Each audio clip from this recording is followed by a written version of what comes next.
Well, to tell you the truth, weight classes being small, medium, and large are really only about half the battle, maybe even only a quarter. The real bread and butter of how your stats appear are baked into the robust kart customization selection, which appears after selecting your character. This really kind of stemmed from Mario Kart 7, although no one cares because people on the internet say it's bad. Elements of kart customization can be seen in Mario Kart games as far back as Double Dash, though. In that game, you were able to at least choose one out of a handful of karts per your heaviest weight class, and Mario Kart Wii had 6 karts and 6 bikes available per character. Fast forward to the present though, and now you can choose not only the kart, but the wheels and hang gliders. One of the karts in this game is a shoe. Well, Mario Kart Wii introduced bikes, and 7 only had the karts, 8 brings both of them back in additions to ATVs and sports bikes, because the previous bikes weren't sporty enough, I guess, I don't know. All these factors work in combination to give you the stats you're looking for. You can absolutely tell the difference, but nothing ever feels so different where it's uncomfortable. It's fairly balanced, and I think it's a good line between complex and simple. The only real major difference in playstyle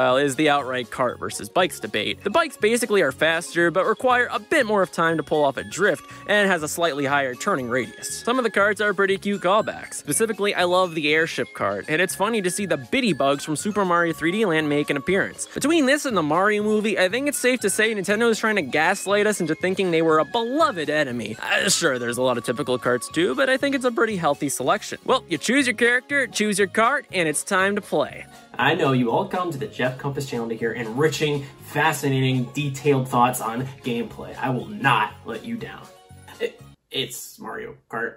I mean, look, if you played Mario Kart before, you probably have a good idea of what this game plays like. Holding A accelerates, B brakes, L throws items, and R lets you do a trick off of a ramp for a speed boost, or you could do it off a tiny crack in the ground, all the same really. I do feel like the coins in combination with the trick system really adds a level of depth to Mario Kart that I felt previous games were lacking. There's always at least something to focus on, even if you're in first. That being said, I do think first place always gets kind of a distinct advantage, as there are so many fewer racers near you and fewer risks of being emotionally abused. As per usual for Mario Kart, items scale depending on where you are between 1st and 12th place. Towards the end of the pack, there are bullet bills, which wreak havoc in your path and usually moves up a few places, and a thunderbolt, which makes you a god that spins out everyone else, because that's what gods do, I guess. There are stars, based on a game made 30 years. Okay, I don't need to explain to you everything. You know what a star is. I don't love every item, though. This has been a common critique of the franchise, but the blooper kinda sucks. It splats goo on everyone's screen, which can be at most a minor hindrance, and at best you barely even realize it's there. It's annoying because sometimes you'll be in 8th or 7th, get the blooper, and it really just means you're gonna fall a bunch of places behind since everyone's just gonna get better items than you. A lot of your standard Mario power-ups appear too. Mushrooms make you go fast and gives you leeway for many shortcuts and potential ramps. Fire flowers hand you a ton of ammo that most people just spam, but if you play it smart, it can be a very handy weapon.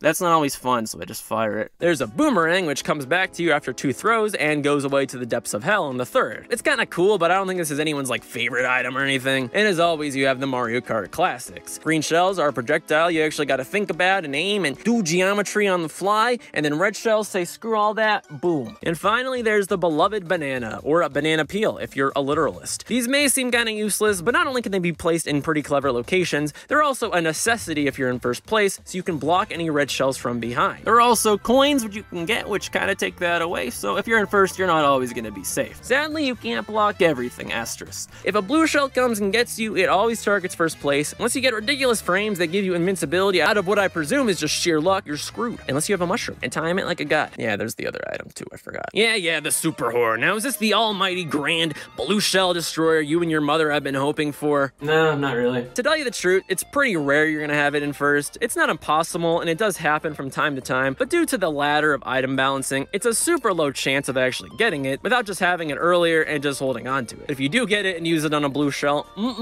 it is so satisfying. Other items include a piranha plant, which chomps up other players and gives you a tiny little speed boost, and bomb bombs in case you felt like this game wasn't breaking enough crimes as is, and the super 8, which gives you a bunch of items. If you play it smart, it can be a really handy weapon. Yeah, that sounds familiar. And that's basically the gameplay. Drive, don't fall off the cliff, use items and people. It's pretty novel and something that most people love to pick up and play to this very day.